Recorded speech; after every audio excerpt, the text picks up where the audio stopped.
Imagine a wise narrator speaking to someone late at night, guiding them gently through deep thoughts and self-discovery. Have you ever felt it? That quiet, almost invisible unease when someone knocks at your door without warning? No message, no call, just the sudden sound of knuckles on wood, slicing through the stillness of your evening. Your breath changes, your chest tightens, and somewhere deep inside, a voice whispers, "I wish I could just stay here, in my silence." It's not coldness, it's not dislike for people. It's something deeper, an instinct to protect your own space. We're taught, almost from childhood, to smile when someone arrives, to open the door, to welcome them in. But what if, in that moment, every cell in your body is quietly wishing the door would stay closed? What if, just for tonight, you wanted your sanctuary untouched? Carl Jung, the father of analytical psychology, wouldn't see this as weakness.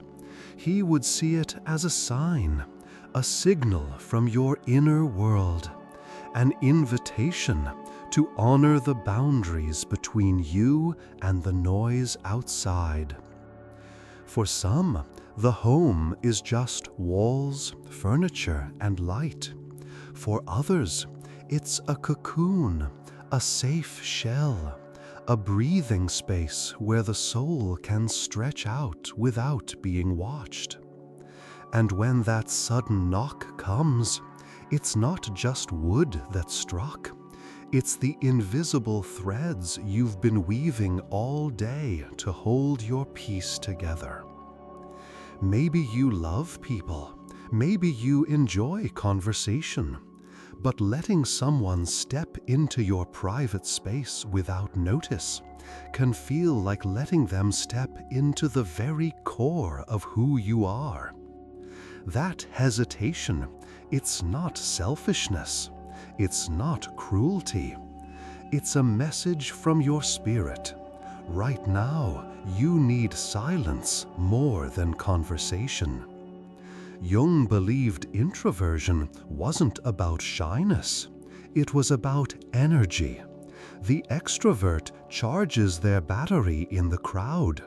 The introvert recharges alone, in stillness, in thought.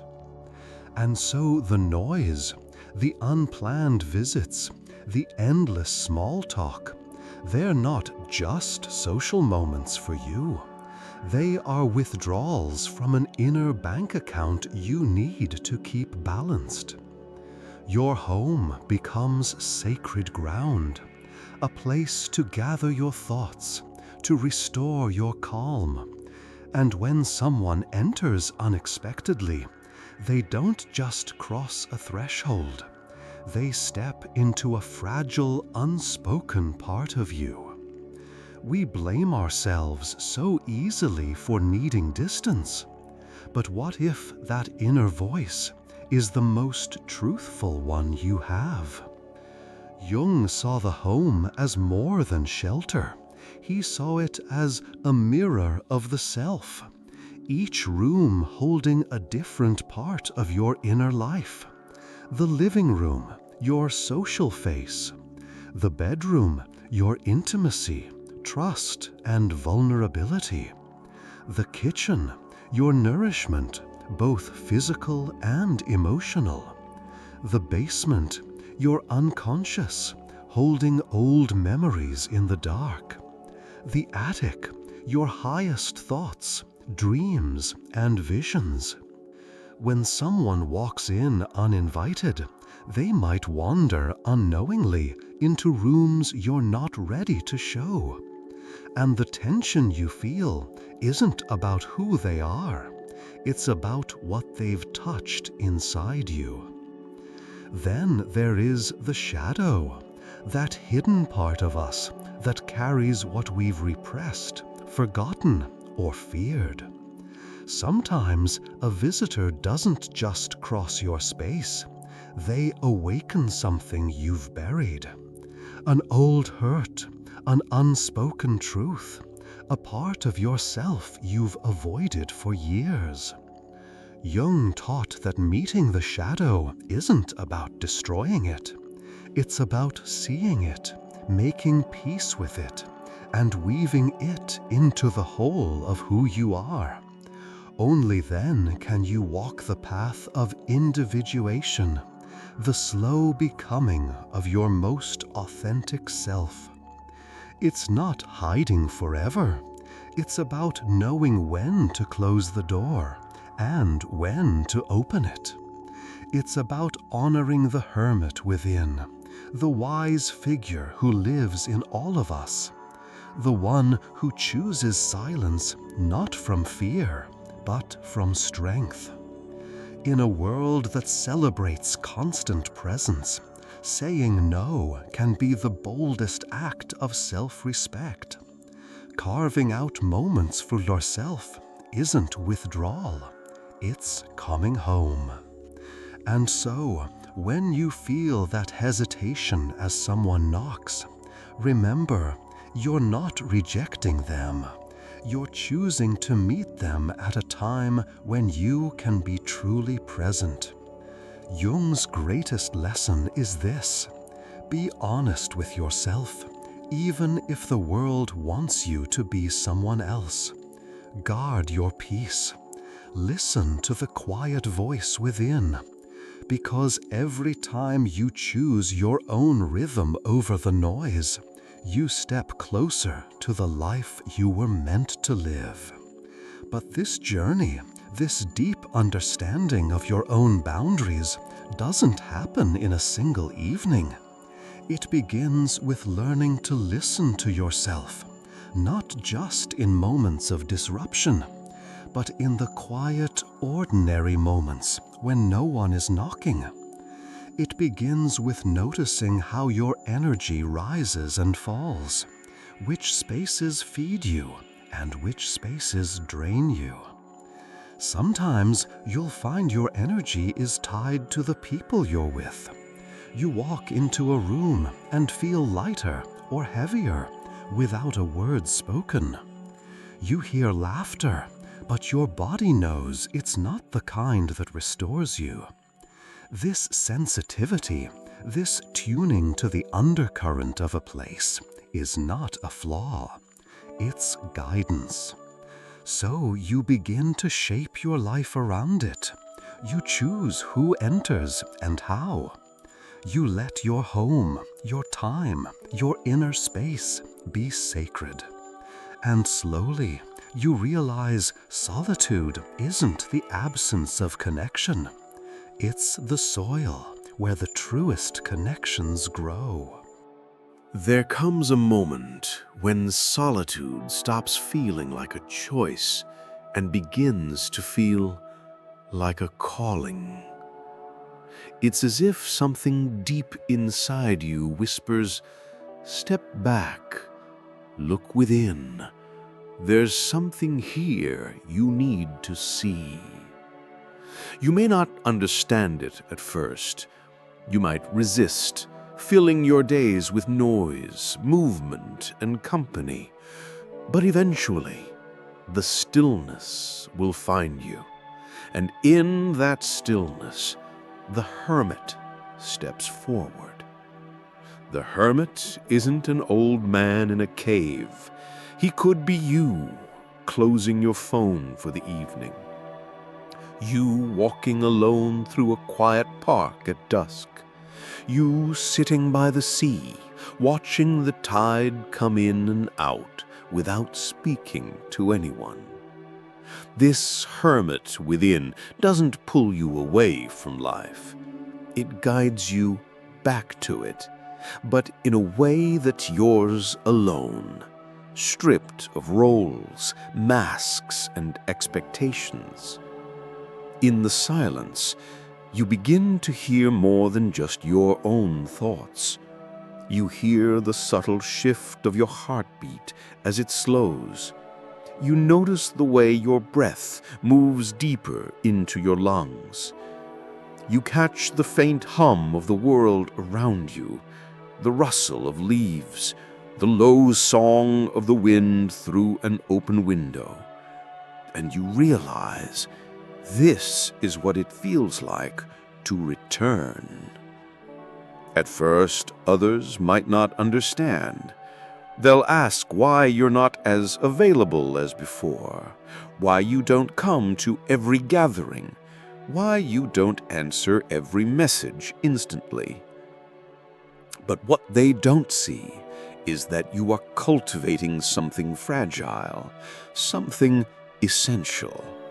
Because solitude, when chosen with awareness, is not emptiness. It's restoration.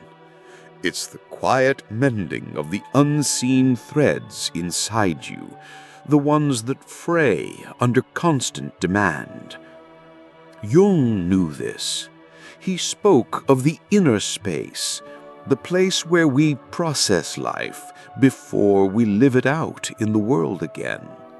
Without tending to this space, the self begins to fragment. We lose touch with what's ours and what's been pressed into us by others. In solitude, you begin to notice the difference. You feel the weight of what isn't truly yours, the opinions you repeat but don't believe, the habits you've picked up just to fit in, the emotions you've been carrying that belong to someone else entirely. And slowly, piece by piece, you put them down. You start to say no without guilt. No to the gathering that will drain you for days. No to the conversation that leaves you feeling smaller. No to the version of yourself that exists only to make others comfortable. Instead, you begin saying yes. Yes to the book that's been waiting on your shelf. Yes to the quiet walk where your thoughts can stretch. Yes to the long, slow evening where nothing is planned and nothing is rushed. And with each yes to yourself, you find you have more to give when you do choose to step out into the world. Because solitude isn't about hiding, it's about charging. It's about arriving in your relationships full instead of empty. It's about being able to listen, truly listen, because your own mind isn't shouting for attention. There is an art to this, and like any art, it takes practice. You learn to notice when your energy dips. You learn the small rituals that bring you back to center. The morning coffee in silence, the sunset watched from the same spot every day, the gentle music that wraps around you like a blanket. These moments become anchors. They keep you steady in a world that pulls in every direction. And then something shifts. You stop seeing solitude as something separate from life. It becomes part of life, like the night that gives meaning to the day, the pause that makes the music possible. Jung called the end of this journey individuation, the point where you are no longer a patchwork of borrowed pieces, but a whole tapestry woven from your truth. It doesn't mean you've arrived. It means you are finally walking as yourself, not as the person the world told you to be. And in that state, the knocks on the door no longer control you. You choose. You open when it's right. You wait when it's not. Not out of fear, but out of respect for the rhythm that keeps you alive.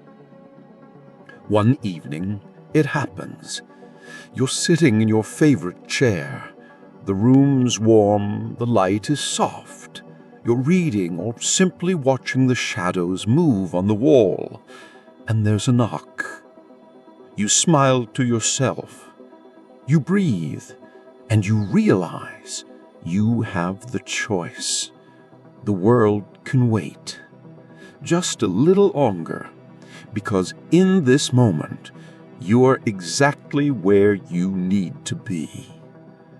And maybe that's the quiet truth Jung wanted us to remember, that the self we seek is not out there in the crowd. It's here, in the stillness, in the room only you can enter. So listen, protect it, return to it, because every time you do, you step closer to the life that was meant to be yours all along.